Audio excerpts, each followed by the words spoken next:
Thank you. Thank you so much for coming today. This has been an amazing process that we've been involved in. For the past 3 years, this legislature has been vetting what will be the most significant rewrite of the criminal code since 1979. Before we even got to start vetting the process, however, though, the Missouri Bar, as well as prosecutors, public defenders, and the criminal defense bar from across the state spent over 4 years looking at this piece of legislation. I'm excited to stand here today with a group of people who have worked very long and hard to put this forward, and there are very important reasons that I'm going to let them explain to you why we need to do this now and why we think that this General Assembly is poised to finally get this thing passed and moved on to the governor's desk at this time. We'll be taking questions at the end of the press conference, and I will now turn it over to Representative Stanley Cox. Thank you. I guess I would say that I had the opportunity to at least attend a few of the meetings of the Bar Committee, and quite frankly, my confidence in the product here is really based upon that experience, believing these people were doing just what they represented they were doing, trying to make a coherent code and not doing something more devious or what some people might believe. I'm certainly it's my pleasure to be the House sponsor of this important legislation, and I remain optimistic that we will be successful and appreciate the opportunity to be here. Thank you. Well, as chair of the Senate Judiciary Committee, I can tell you that one of my highest priorities is to facilitate a strong and effective criminal justice system, one that protects the lives, liberty, and property of all of our citizens.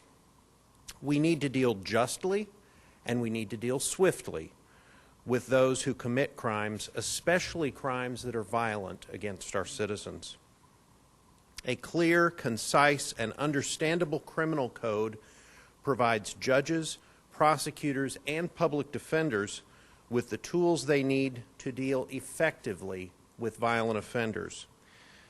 Just last week, the Senate spent hours crafting legislation to address the school transfer issue.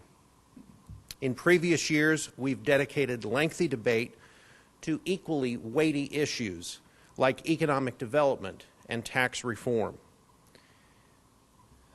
I certainly would expect that my colleagues will devote the same time and attention to a long overdue revision of the state's criminal laws. This product is the result of almost 20 public hearings here in Jefferson City and outside the Capitol, hours of testimony, and again, I would certainly expect the same scrutiny on the floor from my dedicated and deliberative colleagues. We're very pleased, and I want to especially thank Senator Justice and Representative Cox for their leadership on this issue. Go ahead.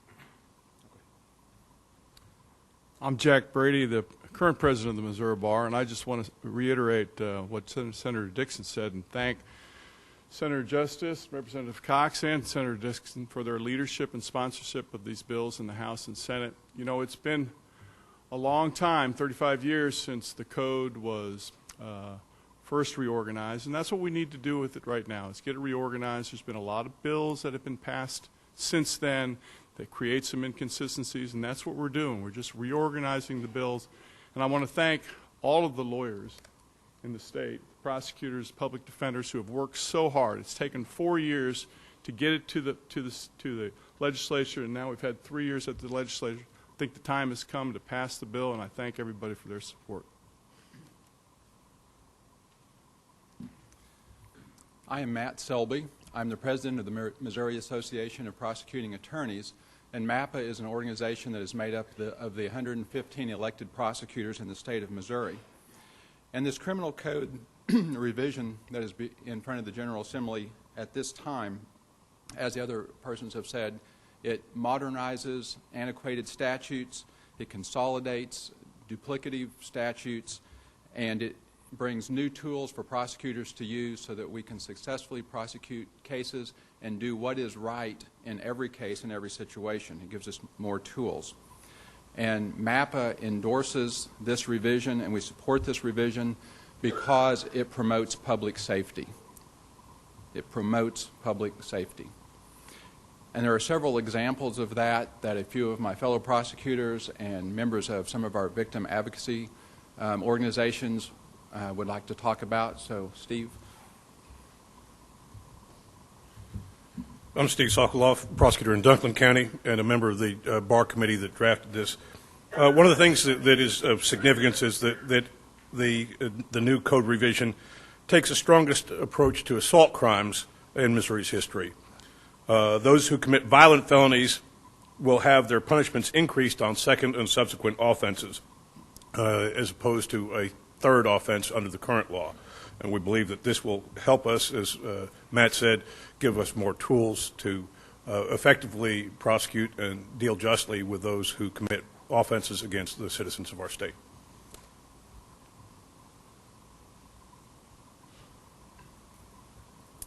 It's my privilege to endorse the Criminal Code Revision Bill on behalf of the member programs of the Missouri Coalition Against Domestic and Sexual Violence. Victims rely on clarity in law as they seek justice through our court system.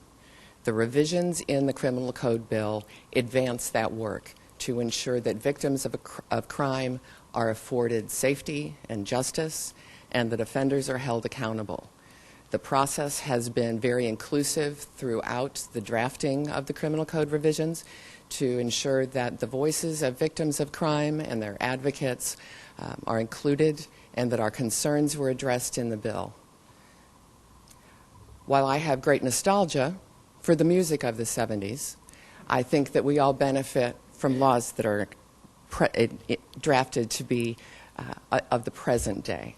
And I believe that many, many people have worked very diligently and with great expertise to ensure that our laws are effective in 2014.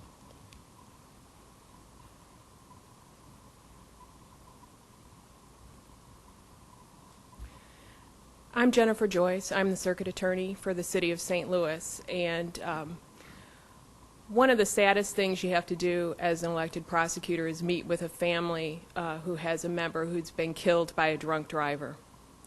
And typically that person is an innocent victim, literally just minding their own business, and they're taken from their family.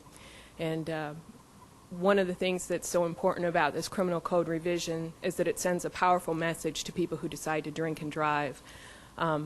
Currently, the maximum amount that you can get for killing someone by driving drunk is 7 years.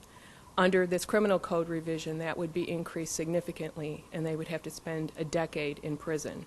And I think that would send a strong message to people who are considering that conduct, and it also would provide more of a measure of comfort and justice to the victim's family that they left behind.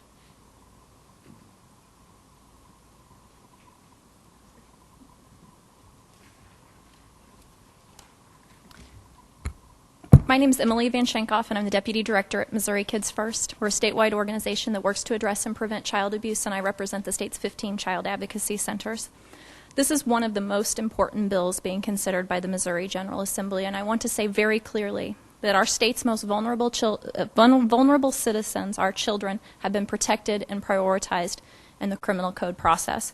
I want to give a big thank you to Representative Cox, to Senator Justice, and to Senator Dixon, and for all members of the General Assembly for ensuring that no penalties for individuals who harm children have been rolled back in the revision of the code. One of the things that we are the most proud of in this bill is a provision that adds incest as an aggravating factor in sex offenses. The traditional aggravating factors are things such as use of a deadly weapon, serious physical injury, committing the offense as part of a ritual or ceremony. And these are not typically things that are found in cases of child sexual abuse. But incest is something that happens in a lot of child sexual abuse. And in fact, 2/3 of children who are seen in child advocacy centers were abused by a relative. It is time for the Missouri's criminal code to reflect an updated understanding of the nature of sexual offending. These changes could affect hundreds and thousands of cases in the future that will allow us for increased penalties for those who harm children, increased prison time, and ultimately increase safety for Missouri's children. I strongly, strongly urge the General Assembly to come together to analyze this bill and to do the right thing and to pass this bill. Our children will be safer as a result of it.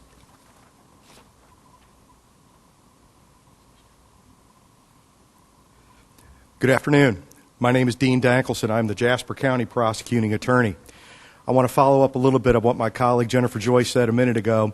And one of the other issues of public safety with drunken driving is not just those who are in a wreck and injure or kill somebody, but those who do it and get caught by law enforcement before they get the opportunity to do so. A couple of years ago, this legislature enacted a bill which put a graduated system in place for drunk drivers. For first time is a B misdemeanor, the second time an A misdemeanor, and for each subsequent offense, the penalty increases. This new criminal code takes that one step further with the addition of another level of felony offenses. If you are a habitual offender, you have been through a DWI court, you have been through treatment, but you just don't learn your lesson that drinking and driving is a crime, the last time and the sixth and subsequent times, you will now be an A felony and subject to 85% time as a dangerous offender. So the other issue of public safety with drunk drivers is those who just don't learn their lesson and fortunately do not get involved in a wreck and injure or kill somebody, but still need to be dealt with because they just don't learn their lesson. Good afternoon. I am Eric Zond. I am the immediate past president of the Missouri Association of Prosecuting Attorneys. I want to acknowledge Missouri's prosecutors who are here with us today. As Matt Selby already mentioned, this is a priority piece of legislation for MAP, and let me tell you why. I've had the privilege of serving as Platte County Prosecuting Attorney for the last 11 years. Not only has the criminal code not been revised during that 11-year period, the fact of the matter is the last time it was revised, I was 11 years old. It's time for this code to be updated. Let me talk about one last provision of this code that will do tremendous things for victims of crime in Missouri, and that is its provisions relating to child sexual abuse. In this revised criminal code, we will have 4 different classes of child molestation crimes, all of them felonies. Under today's law, there are only 2 classes. One of those is merely a misdemeanor. This revised criminal code will give prosecutors the tools we need to go after those who would abuse Missouri's most vulnerable citizens, and those are our children. I urge anyone who would stand with crime victims, anyone who would stand in favor of public safety in the state of Missouri to vote yes on this bill. With that, I'll turn things back over to Senator Justice. I think we'll open it up to questions at this time.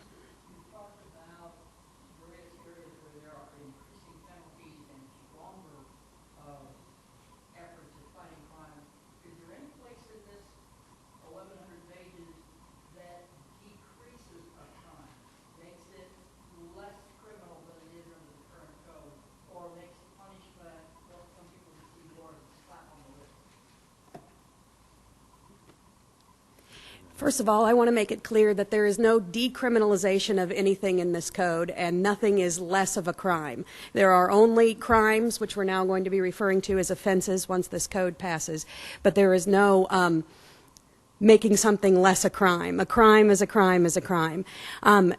Relating to the actual penalty provisions, there are shifts in the penalty provisions, and we are looking at those closely. You will, over the debate that we have here in the Senate over the next few days, hopefully, be hearing about some of those in particular. But there is no place in the crime code that we are actually decriminalizing anything.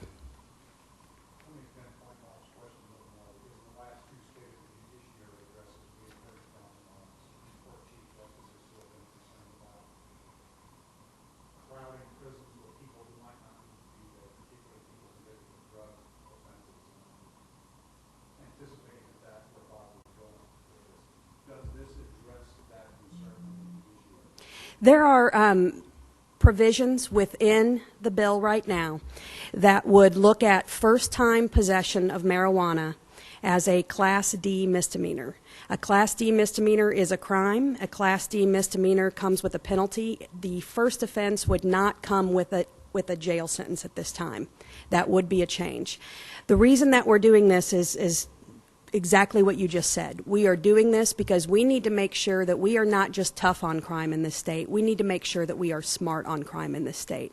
And one of the things that we have found is that when you send someone to the Department of Corrections, their chance of reoffending once they get out increases exponentially. So what we are trying to do is make sure for those first-time nonviolent offenders that we are sentencing them correctly so that we have the ability to make sure that we are sentencing persistent prior offenders, violent criminals, to a longer stay.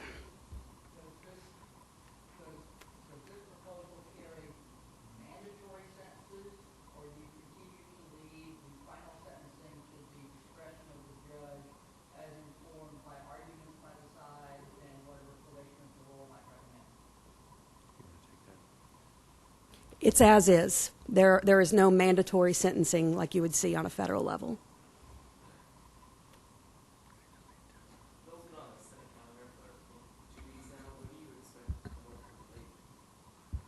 We expect debate rather soon. I don't want to give you a specific time. That is the call of the floor leader. But I want to further follow up on the question that was asked. It would make sense, it would stand to reason that we would put into the law the option of further disciplinary action when someone does not get the message the first time. And that's what we're trying to do here. With respect to the marijuana offenses, one of the considerations that we looked at was the automatic assignment of a public defender. Many times for a first-time offense, jail time is not part of the sentence. That's not part of the process right now, even though that is an option. So by reducing that first-time offense only on possession to fee only and reducing the automatic jail time, we are preventing we're eliminating that automatic public defender assignment if it was a case where someone was indigent. So to me, I think this just underscores what we said at the beginning of this press conference, and that was we want to be effective throughout the criminal code, and then at the same time offer greater disciplinary action when someone fails to get the message. And we all know that happens, and I'm very pleased with this product, I have to say. Could I interject on that subject? In full disclosure, there are some differences between the House version and the Senate version. Specifically, I did not include this change of the misdemeanor marijuana and some other changes in regard to drug offenses, believing that it's not necessarily appropriate to take that up in a complex bill. That being said, or complex and big bill, that being said, I'm certain these differences can be reconciled in the process and will be resolved favorably. Mm-hmm.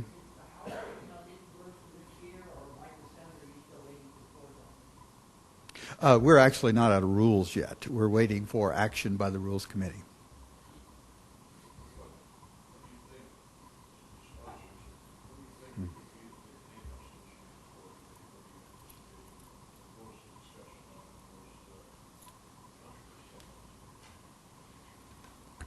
The biggest hang-up at this point is the size of the bill.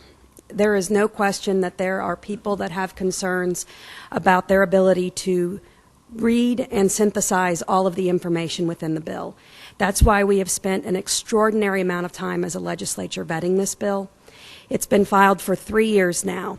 In addition to that, we've had nearly 20 public hearings statewide. 16 of those, I believe, were held in this room alone.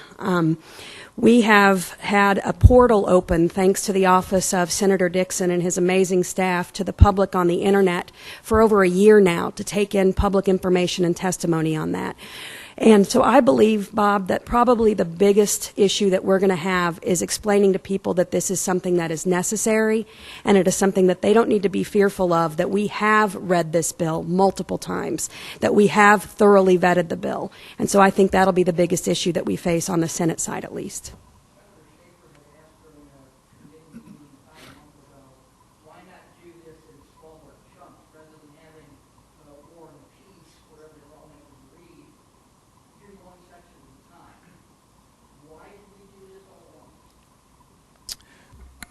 why we did it this way is I assume that the committees and certainly the House and the Senate committees worked upon the product of the Bar Committee.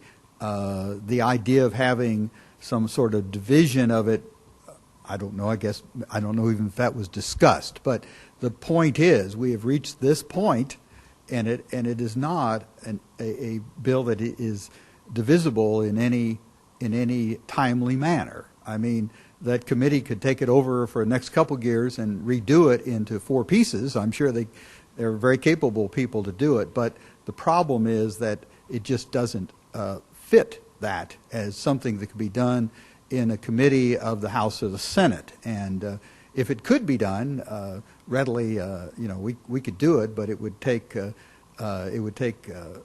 much more work than there possibly is going to occur between now and the 16th of May.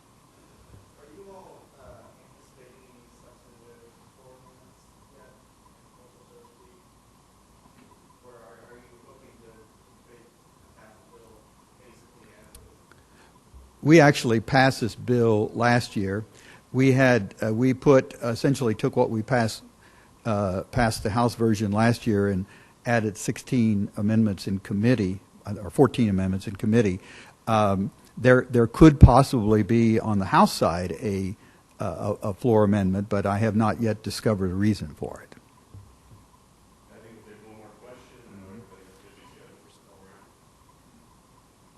I have a question for the prosecutors, and maybe the defense attorneys too, but what should be the learning curve to adjust to whatever the legislature finally passes based on your years of experience and you already know what you've got now? How long will it take to relearn?